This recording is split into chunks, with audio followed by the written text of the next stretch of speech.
Anyway, it's good to be here. It has been a blessing. Uh, I'd like to say something just from a human standpoint. I am proud of you folks that are here in the light of the fact of those that aren't here. And it takes a lot of courage, and it takes a lot of grit, and it takes a lot of faithfulness to stay and to be faithful. And I commend you for it. That's just a personal statement from me, and I appreciate it. I pray God will bless you, and pray God's good hand of grace would be on this church. I do thank you for the opportunity, and I pray that God would bless these few minutes this afternoon. Mark chapter 6. Mark chapter 6. I mentioned these new contact lenses, and I didn't go home this afternoon. I stayed around here, and I fell asleep in the preacher's office, and I'm not supposed to sleep with these on, but I did. So I'm not seeing very good, and if I mess up, it'll be because I just can't see. Mark chapter 6. Jesus had just fed the 5,000, and we'll pick up the narrative in verse number 45. The Bible said, "And straightway he constrained his disciples to get into the ship, and to go to the other side before unto Bethsaida, while he sent away the people. And when he had sent them away, he departed into a mountain to pray. And when even was come, the ship was in the midst of the sea, and he alone on the land. And he saw them toiling and rowing, for the wind was contrary unto them. And about the fourth watch of the night he cometh unto them, walking upon the sea, and would have passed by them. But when they saw him walking upon the sea, they supposed it had been a spirit, and cried out.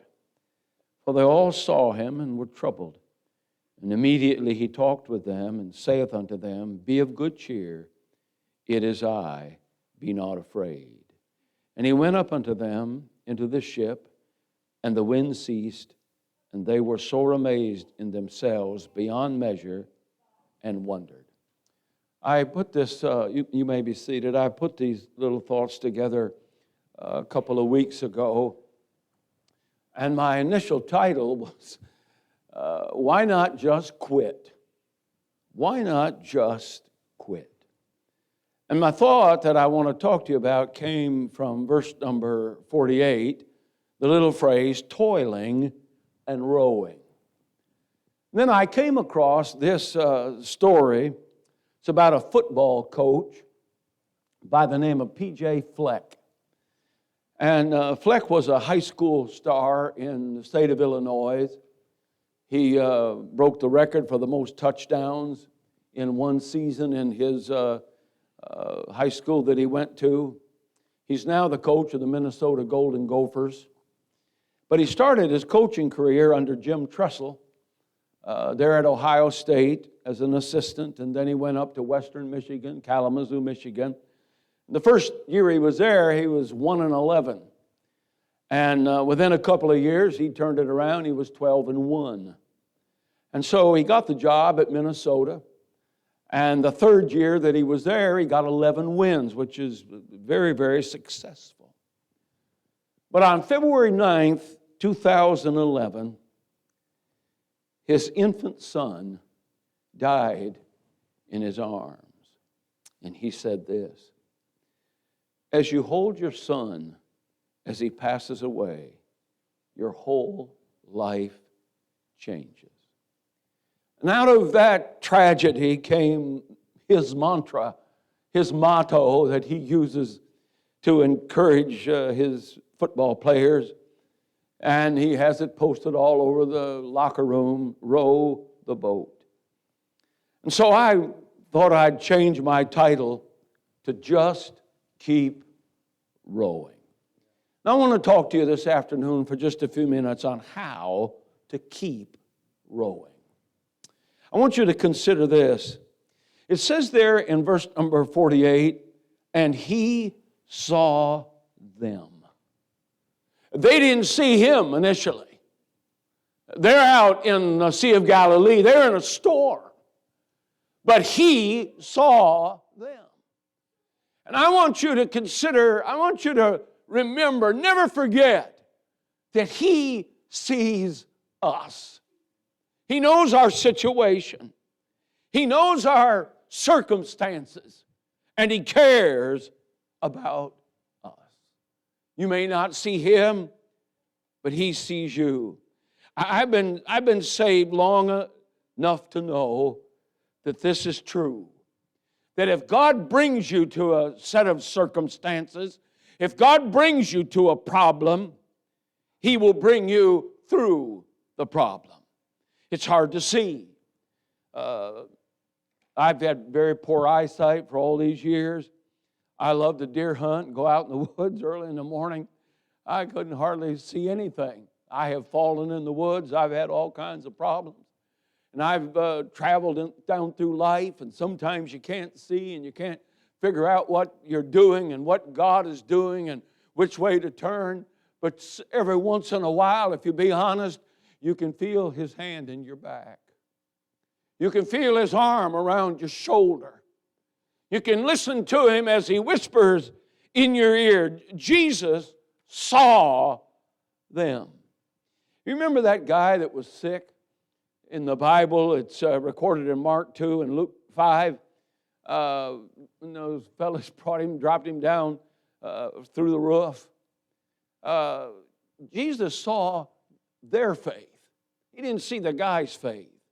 He saw their faith, and he delivered them, that fella. And he got him through the problem, and he healed him.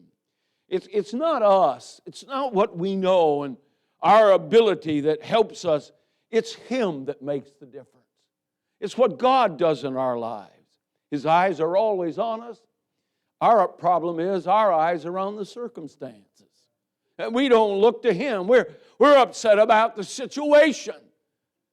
We need to have our eyes on him. You remember when you were a kid, and I guess everyone here was a kid at one time or another. And you kind of thought you were getting away with something. And 99 times out of 100, you get caught. Because your mother and dad weren't that dumb. They'd been kids too, and they remember what it was like to be kids. I thought about this song that the folks just sang, the last song there. And the preacher, you ought to cut an album. Maybe you ought to get a Greyhound bus, start going around the country singing. I mean, that was wonderful. It's kind of like a ballad to me. And I don't even think you looked at the words. He had it memorized. Thank God, Miss Margaret, you were here to get him to do that. But I thought that's the only one he knows. But I thought about the song the folks sung. I remember as a kid hearing that song. I don't know how old that song is, but I remember being even probably maybe 9, 10, 11, 12, maybe early teens, whatever. I remember hearing that song. And for whatever reason, that song that dealt with my heart. It spoke to me about things. It had a little touch of God on it, and I think it still does. We've been taken care of by somebody that cares. That parent that caught you in whatever you were caught in. And we know this without any shadow of a doubt that Jesus cares. He cares about our circumstances. And you may be personally, you may be as a church, you may be rowing in a contrary wind, but I want to say to you this afternoon, he knows all about it.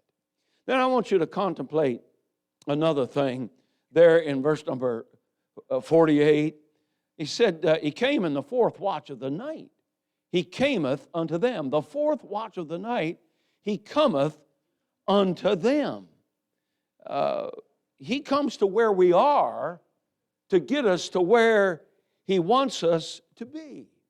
Randy Pike, my old ancient friend and blessing, great man, he said this: the person whose heart is in heaven is not afraid to have his feet in the grave. The person whose heart is in heaven is not afraid to have his feet in the grave. And while the storms of life are raging, keep on serving. And while the storms are there, keep praying, keep preaching, keep singing. Just Keep rowing. I saw the other day on my phone, I get most of my news, I guess, on my phone. And there was a preacher up in Canada that had too many people. My brother pastors a church in Nova Scotia, Canada. I can't remember. He's moved to a new church in the last 3 or 4 years. He has a 1,400-seat auditorium. Now, they only run 200 before COVID, but they have a 1,400-seat auditorium, and he can only have 5 people a Sunday in that building. 1,400 seats, he can only have 5 people, him and his wife, the pianist, the fellow that runs the PA system, and one other guy. That's all that can come to his church. And this guy up in Canada was up in Alberta. He had church service, had too many people there. Service was over. He's driving down the road. The cops arrested him and drug him into the police cars. Now, I mean to tell you, if I feel for the guy, and I agree with the guy, you ought to have the church open. I believe we in America got that finally through our heads. But I don't know if I'm going to resist arrest. I'm just going to say, take me, do what you got to do with me. But God help us to realize that Jesus will come to where we are and help us in the situations of life. Then I want you to think about this. Look in verse 50. For they all saw him and were troubled. And immediately he talked with them. He spoke to them. Now in verse 49, this is one of the most unusual things you could just about see in all the Bible. When they saw him walking upon the sea, they supposed him to be a spirit. They were superstitious. Now when they started out in that boat, it was in the evening. And they're in the 4th watch of the night. That means these guys been rowing anywhere from 9 to 12 hours. They'd been rowing that boat. And while the storm was raging, they were not making much progress. They were navigators. They knew that body of water, that Sea of Galilee. They'd been there. They'd had a long battle with boisterous winds and billowing waves and the blackness of the night. And I'm not being disrespectful. I'm trying to be reverential. I'm trying to put myself and put you in the thoughts of these guys that are in the boat. They see the boogeyman. They think it's a ghost. They think it's a spirit. They don't even recognize him. But when he spoke, the winds silenced, and the waves reverentially withered to foam, and the crashing whitecaps turned into calm seas, and the skies cleared, and the moonbeams danced on the sea of glass. It was frightening.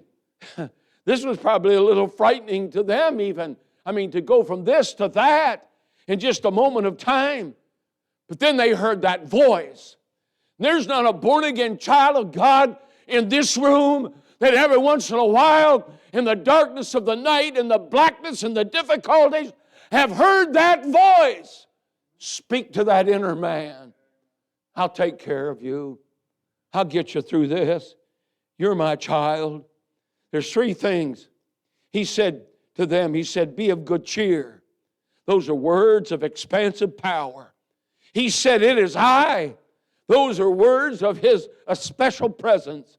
And he said, be not afraid. These are words of extreme promise. He was saying, in essence, I'm on your side. This is all going to work out. The trials, the turmoils, the tests of faith. I am here. We're going to get through this thing. I want to conclude with verse number 51. It said, he went unto them into the ship, and the wind ceased, and they were sore amazed in themselves beyond measure and wondered. Now, I might be a little bit ahead of myself, but I'm going to tell you something. Look at verse 52. They considered not the miracle of the loaves. Jesus had just fed 5,000. Don't you think, after you watch this man take 5 loaves and 2 fishes, he puts us in the boat, don't you think that he had it in his mind, you boys are going to get to the other side. You're going to get to the place. And like the preacher just sang, and he was backed up by the sister that I can never remember her name, Diane. Don't you think leaving's on our mind? I'm interested in going to heaven. You can't scare me with going to heaven. It's going to be the greatest moment of my life when I get there, and I'll be there for all eternity. But these guys forgot.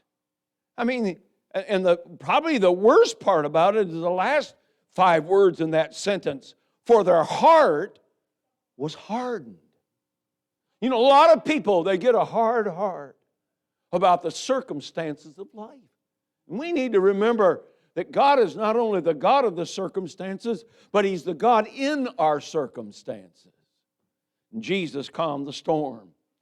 And in John chapter 6 and verse 21 is the same story. And the Bible says there that they willingly received Him. A lot of people today are looking for exit ramps. And they want streaming, and there's a lot of stories of failures and devilish destructions and dropouts and quitters, excuses, and lazy people don't want to serve God. I had a young preacher. He's a pastor, but he was doing a mission conference for a guy that I preached a revival for back last fall. And I told him, I said, well, I hope you get to stay in that prophet's room. I said, it's one of the worst prophet's rooms I've ever been in my life. It's a terrible thing. It was horrible. Well, he texted me as soon as he got there. He said, the pastor has sold his house, and he and his family have moved into the prophet's room. I'm staying in a hotel. I had a little bitterness in my heart. And I said, well, what's going on? Now, we got a missionary. He's probably been, and you've probably been in some of those prophets' rooms. It surely wasn't for the kind of prophet that I want to be. I've been in some spooky places. And the worst part about them, they're in a church. Church is one that, I don't know if you've ever been here after midnight, but churches are spooky after midnight. Especially when the organ starts playing the Phantom of the Opera about 4 a.m. Man, you're wide awake the rest of the night. But then he told me, this preacher friend of mine that was preaching this mission conference, this guy, 2 or 3 weeks ago, he said he's thinking about quitting. And I said, where's he getting his advice to quit? He's getting his advice from a guy that quit the ministry about 3 or 4 years ago and is teaching public school, and his wife is involved in public school as a secretary. Why would you take advice from a quitter? I'm not taking advice from somebody that can't take the storm, can't go through the difficulties. I know lots of sad tales. I could tell you sad tales till normal church time, 6 o'clock or 7 o'clock tonight, about loathsome sagas of saints that ain't anymore.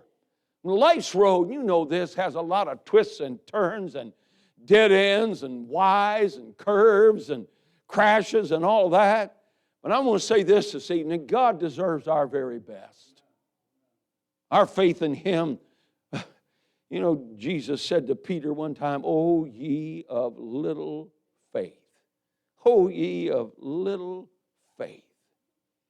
Now the rest of that Coach Fleck, that little story that I read about him, he said an interesting thing.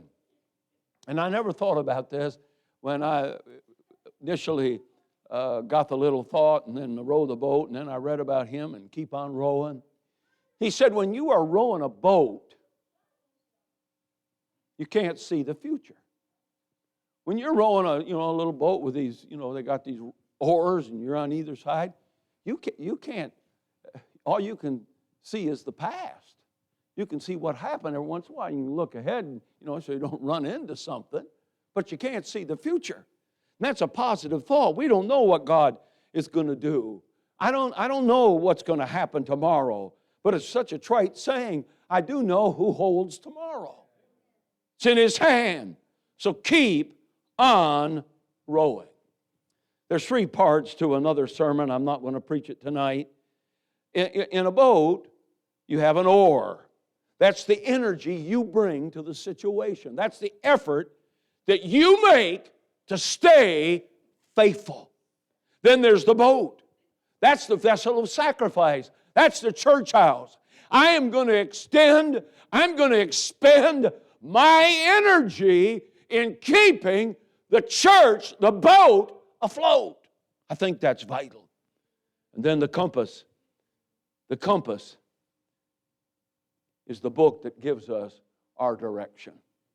It's very, very plain how we are supposed to live our lives. There's a little warning, and I told you I thought I was ahead of myself, but that little phrase at the end of verse number 52, for their heart was hardened. And the warning is this: don't get hardened. Don't be discouraged. Don't be defeated. These disciples, how in the world in just one night of rowing could you forget the feeding of the 5,000? How could you forget what God has done in the past in hope that what He can do in the future? We serve a great God. You remember when Israel, they'd been out there in the wilderness for 40 years, and finally they come, they defeat Jericho, and the whole nation of Israel comes across the Jordan there, and the water dried up just like it did at the Red Sea. They walked across on dry land. And while they're coming across there, God told Joshua, He said, I want you to get 12 guys. He didn't say guys. 12 guys to pick up 12 stones.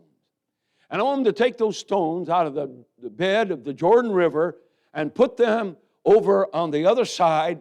And I want you to make those stones a memorial. So down the road of life, after Israel, there were some kids that came across there. And they saw those stones piled up there.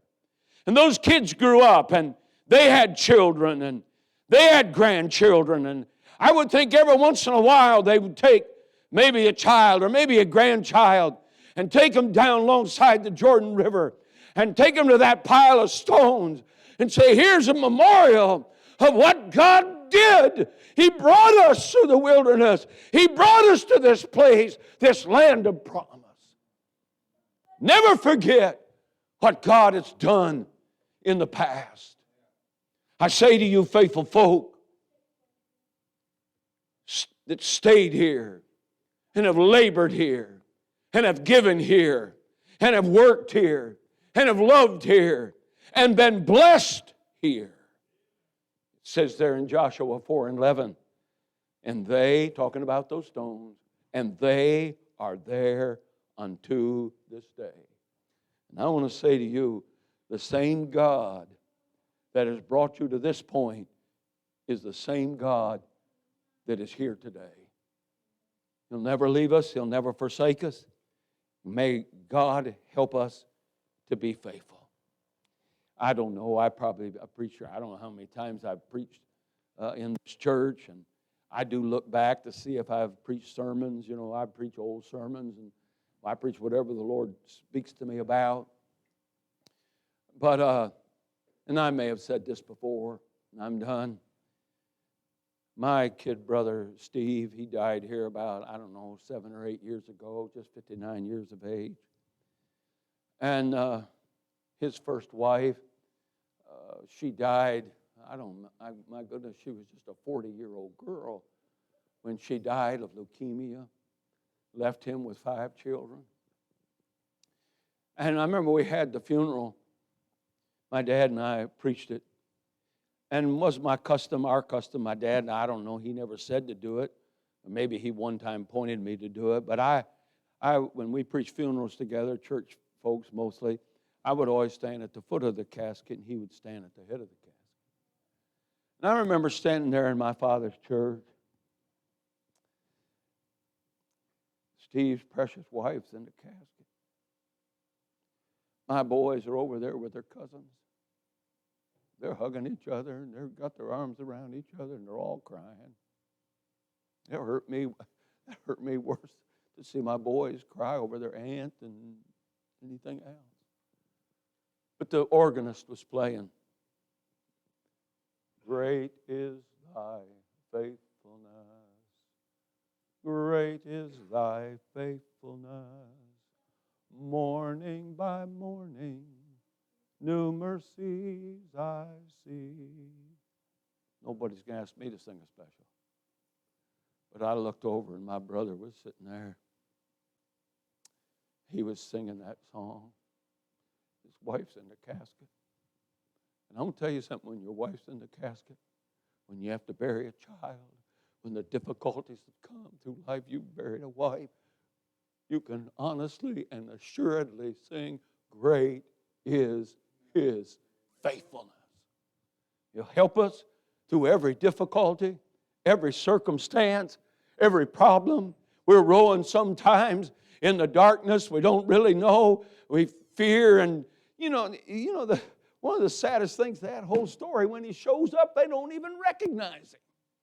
God help us to recognize him when he makes his appearance, when he moves in our life and in our home and in our church and our labors for Jesus Christ. Father, we thank you for these few minutes this afternoon. And again, I commend to you these faithful people. I pray you'd bless this church. I pray you'd help us. God, give strength to our dear brother Joseph. These faithful folk that have, like Aaron and Hur, that held up the arms of Moses. God, help us to be faithful. God, help us to be an encouragement. God, help us not to be anything but a blessing to the work of God here at Anchor Baptist.